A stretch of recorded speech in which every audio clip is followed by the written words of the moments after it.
Nagsagawa ng pagdinig ang Senate Committee on Sports ngayong Martes upang pag-usapan ang post-evaluation ng mga national sports agencies na nangasiwa sa kampanya ng bansa sa 2024 Paris Olympics. Kabilang sa mga dumalo sa public hearing ng mga opisyales ng Philippine Olympic Committee, Philippine Sports Commission, National Academy of Sports at ng iba't ibang mga national sports associations. Sa kanyang opening remarks, muling binigyang papuri ni Chairperson Senator Christopher Bongo ang mga atleta, coaches, pati na rin ang PSC, POC at mga NSAs dahil sa makasaysayang 2 golds at 2 bronzes mula sa Paris Olympics.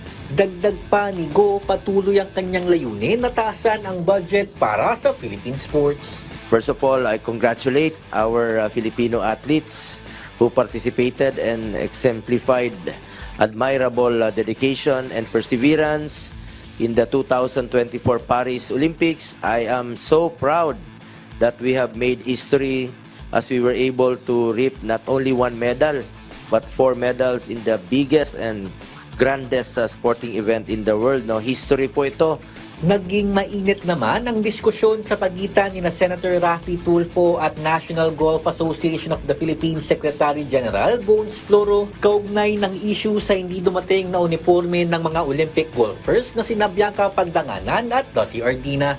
Ayon kay Floro, naipit sa customs ng France ang mga competition gears. Nakahanap naman umano ng kapalit pero hindi ito tugma sa sizes ng mga atleta. Dahil dito, hindi kumbensido si Tulfo sa naging paliwanag ng NGAP. Anya, malaking kahihiyan para sa ating mga atleta na naglaro sa Olympics na walang official uniforms. Pero itong nangyari kila Dottie, Ardina at Bianca Pagdanganan, una nakakahiya sa kanila na mula sa pagkabata ay pinaghirapan nila para makarating sa Olympics. Pangalawa, nakakahiya sa ibang mga bansa na nakitang kaawa-awa ang uniforme at kagabitan ng ating mga atleta. It is so hard to gain the respect for Filipinos sa golf kasi it is a Western sport. And we must admit, while comfort is the priority, golf is a prestigious sport and the spectators and players cannot help but judge your attire and gear. Kaya siguro naman dahil Olympic level na ito, our athletes deserve the best. Sa naging payag naman ni Ardina, hiling niya na hindi na mauulit ang insidente sa iba pang mga atleta.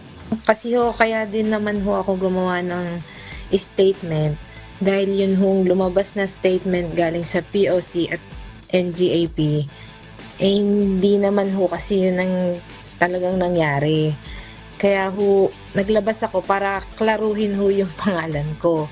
Kasi parang ako yung ako yung nasisi o parang nabaliktad na ako pa hindi nagsuot ng uniform.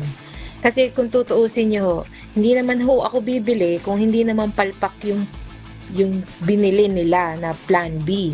Kaya yun kaya ako din nagawa yung video at yun na nga para din sa susunod hindi na nga maulit. Daryl Clares para sa Pambansang TV sa Bagong Pilipinas.